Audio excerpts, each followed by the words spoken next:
ಸ್ವಲ್ಪ ಸೈಡ್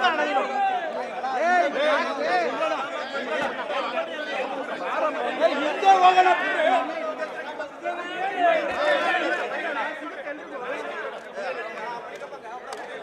ಸಿದ್ದರಾಮಯ್ಯ ಸಾಹೇಬ್ರಿಗೆ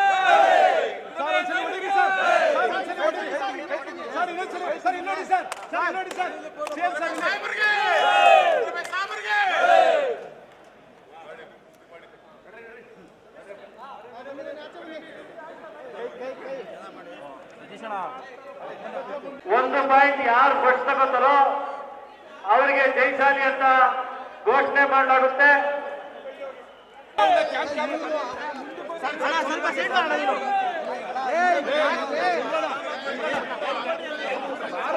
ಹಿಂದೆ ಹೋಗೋಣ.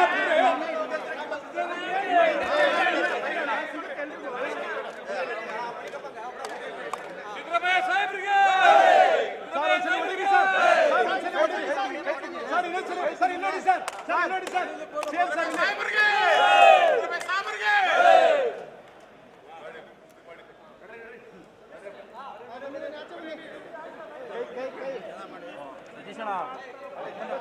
ಒಂದು ಪಾಯಿಂಟ್ ಯಾರು ಫಸ್ಟ್ ತಗೋತಾರೋ ಅವರಿಗೆ ಜೈಶಾಲಿ ಅಂತ ಘೋಷಣೆ ಮಾಡಲಾಗುತ್ತೆ.